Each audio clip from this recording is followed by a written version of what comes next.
Hi everyone, good morning and welcome to my channel. This is Elle, and in this podcast I sit down, have my first cup of coffee of the day, and I just talk about some things that are running through my head. So last night I unfollowed someone on Twitter, and it's actually for something that was a very petty reason, I guess. Not that this person offended me, but I unfollow people who regularly keep track on their follower count, if you get what I mean. It's, how do I explain my logic behind that? So, you see, I have always been unpopular, and that's okay, honestly. I know I'm talking about it right now, but I personally don't find it a big deal. But I do want to get these thoughts out, unpopular an opinion as they may be from this unpopular girl. But yeah, in high school, I always kept to myself, and it was a small school.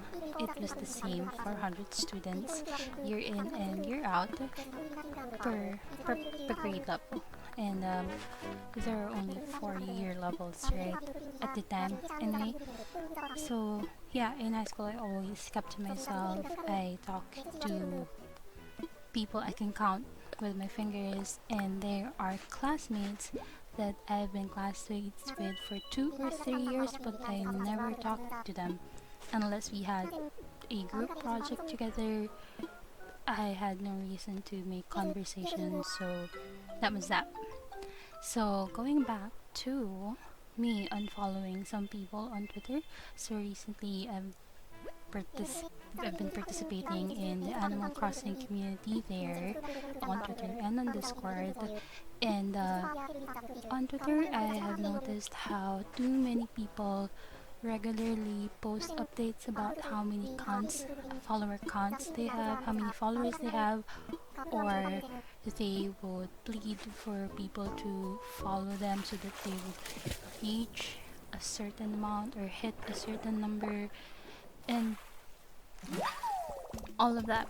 And I don't know, I just feel like I don't need that kind of energy in my timeline because I don't say that it's because it feels juvenile, but because it's not just a juvenile issue. But hear me out. If you are unpopular, it's not the end of the world. You can still be an interesting person. You can still have people in your life who love you and care for you and cherish you.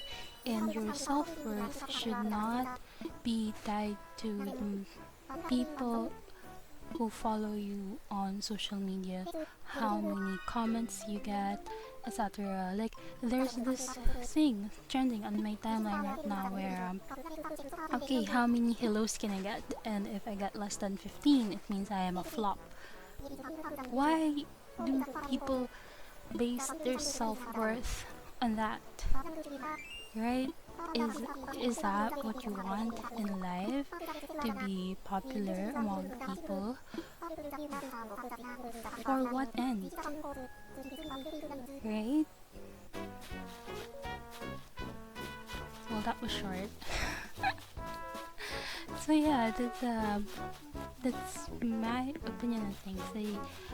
I just don't get it, and I feel like if I have the type of energy always on my timeline, I might start doing that as well, and I don't want that. So I have mentioned that I host giveaways on Twitter's. I try to make it a regular thing, but most people they would ask you to follow them, right?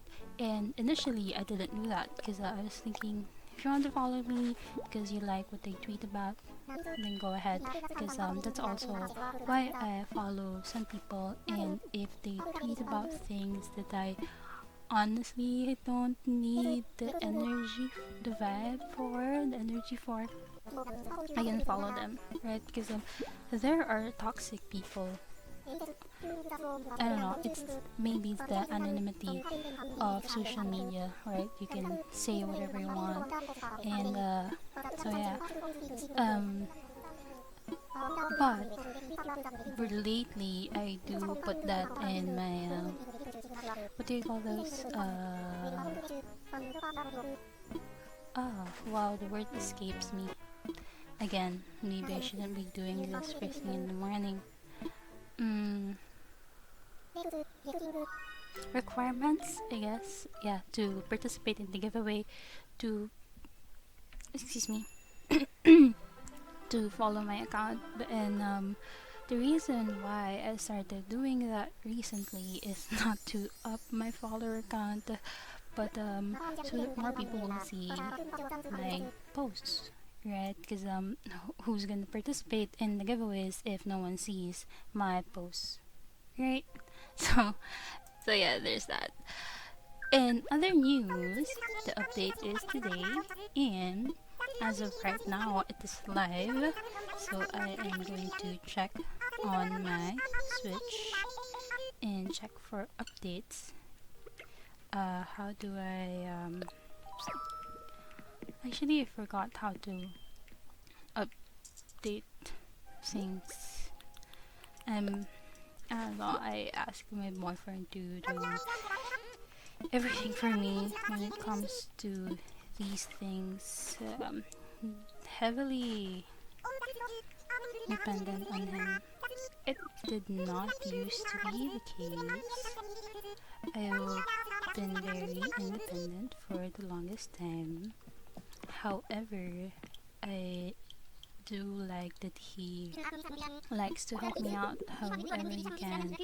But he doesn't do everything the man for me. He teaches me things and tells me that okay, here you should be able to do this yourself. So yeah, I think that I need to reset because for some reason my Switch is not reading Animal Crossing. I have a card. Yeah, I have the physical game. So there. So yeah. Okay. I also do not know how to restart.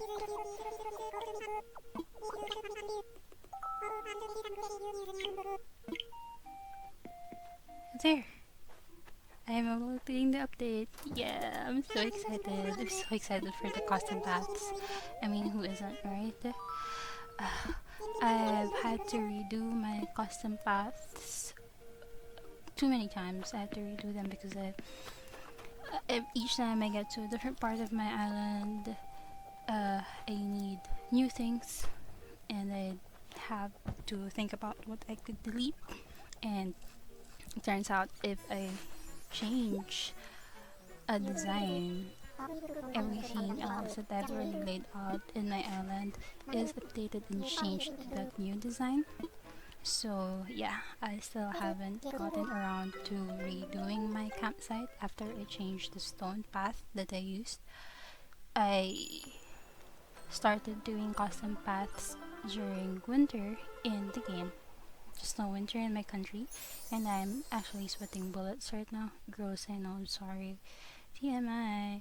So yeah, and after spring came around, it was my first time in spring because I started playing late in October, so it was like towards the end of fall, and it was just all winter. That during the time that I was playing Animal Crossing every day. So in my future episodes, you'll see just a lot of that, just a lot of snow in my saved footage. So yeah, I had to redo custom paths. And speaking of, today's secret phrase is 50 new slots. Yeah, so there's that. So anyway, I thought that what I outlined would last me the whole 10 minutes, but apparently not. But I will see you guys. Well, not see you, but you get what I mean. I'll catch up with you guys in the next episode. Bye.